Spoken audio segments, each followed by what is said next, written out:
Donc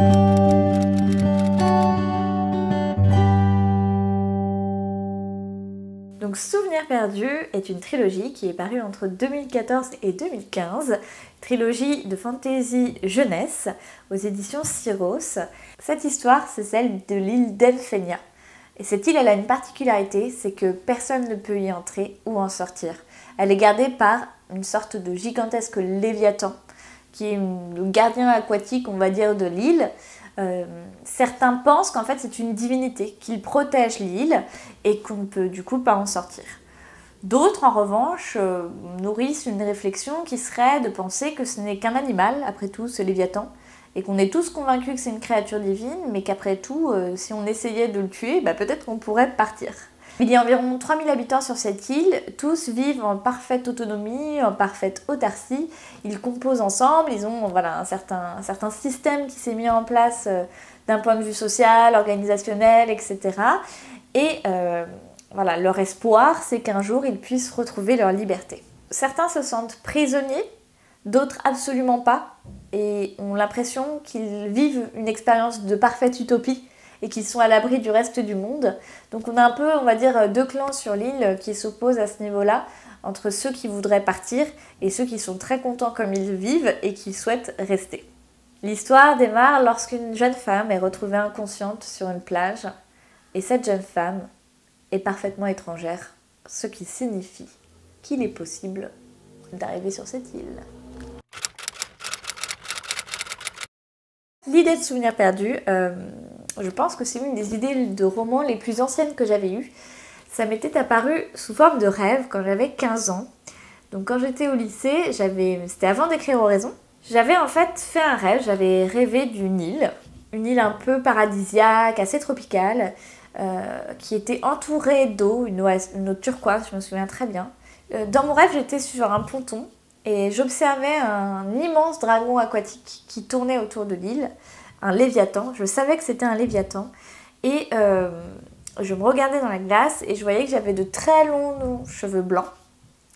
Et quand je me voyais, alors c'était assez étrange, il y avait mon nom qui s'inscrivait et il y avait marqué Isil, I-S-I-L, et ensuite je croisais un jeune homme. Et quand je le croisais et qu'il commençait à me parler, il y avait S-Y-O, donc Sion, son nom qui apparaissait. Et ensuite, je croisais une autre jeune fille et qui avait les cheveux violets avec 3 tresses. Et il y avait le prénom N-E-L qui apparaissait, Nel. Et en fait, c'est comme si dans mon rêve, j'avais genre des personnages qui apparaissaient et qu'en plus, on me donnait le nom, enfin vraiment toutes les clés. Et je savais que j'étais sur cette île et qu'on ne pouvait pas en sortir parce qu'il y avait un léviathan. Bref, je me suis réveillée de ce rêve qui était assez extraordinaire et je me souviens qu'au petit déjeuner, j'en ai parlé à mon père en lui disant j'ai fait un rêve génial, il y avait un léviathan, enfin en lui expliquant comme là, il m'a un peu regardé du genre intéressant, oui, elle fait des rêves. Et je crois que c'était dès le jour même, quand je suis rentrée des cours le soir, je me suis mise à commencer à écrire le premier chapitre avec toute cette île paradisiaque, ces différents personnages. Et il m'est venue l'idée, quand j'ai commencé un peu à raccrocher les wagons, du fait que cette île, personne ne pouvait en sortir, et ce qui serait intéressant comme élément déclencheur, c'est qu'une étrangère arrive sur cette île. Donc je l'ai écrit, ce roman, j'avais écrit le premier tome quand j'avais 15 ans, et en fait je l'avais soumis à des maisons d'édition. C'était mes premiers refus. J'avais soumis notamment aux éditions mi-saison, qui me l'avaient refusé, et je me souviens que j'avais reçu le mail de refus type, mais avec des critiques qui étaient vraiment très bien formulées en expliquant qu'il y avait un potentiel, etc., mais qu'il y avait encore des lacunes.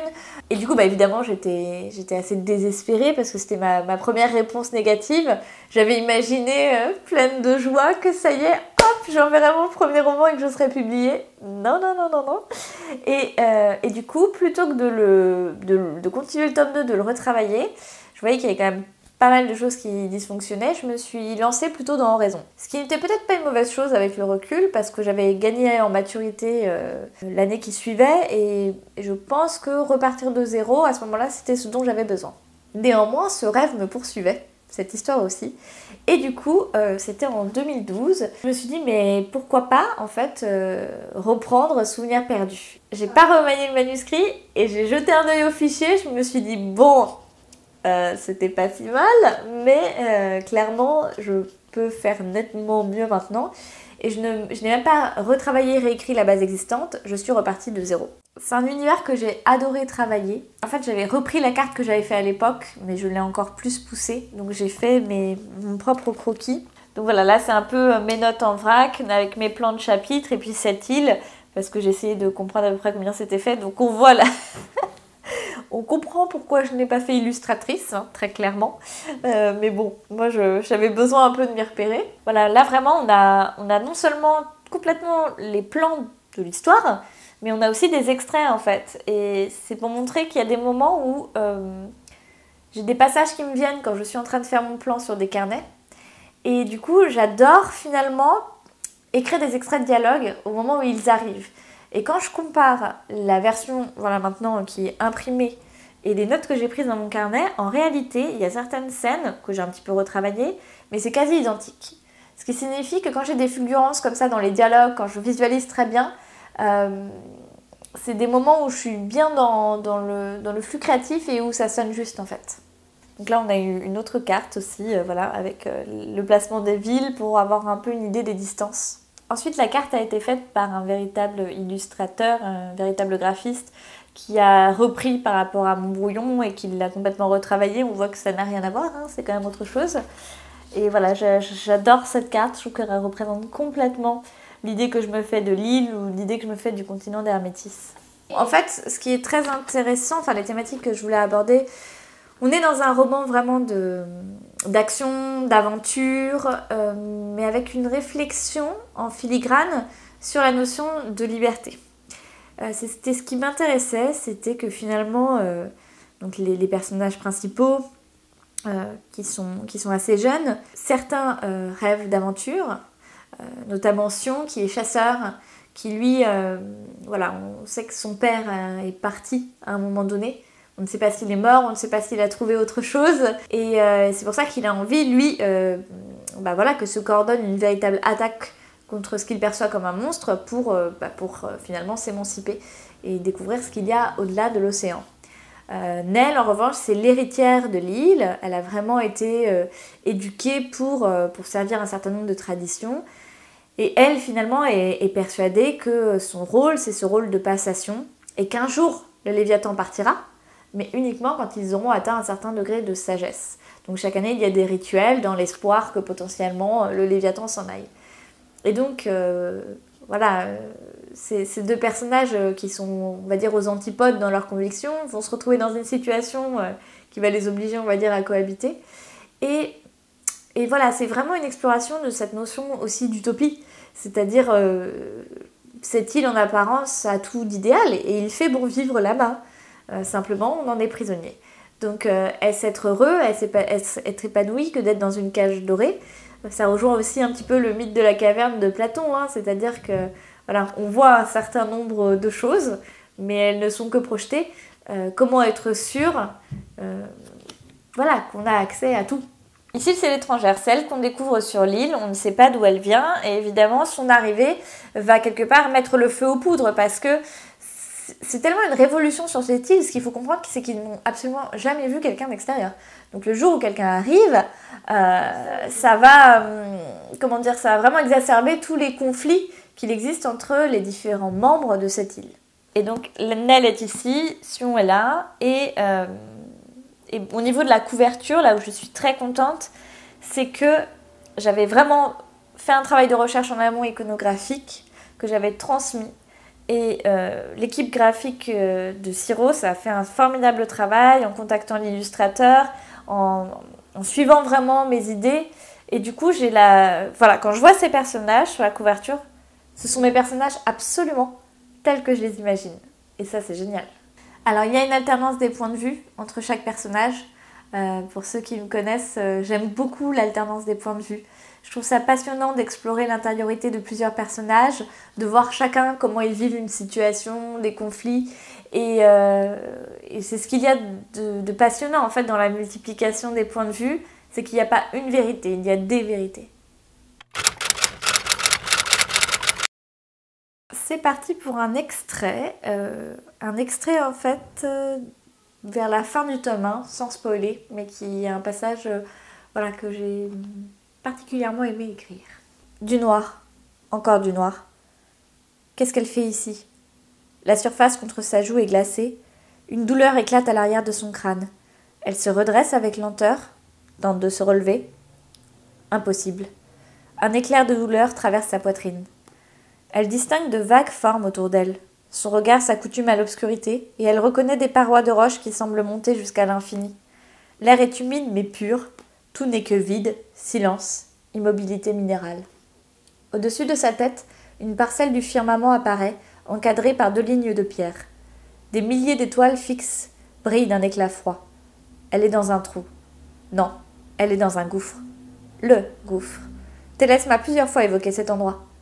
Elle se trouvait à Septyr dans une salle confortable où brûlait un feu.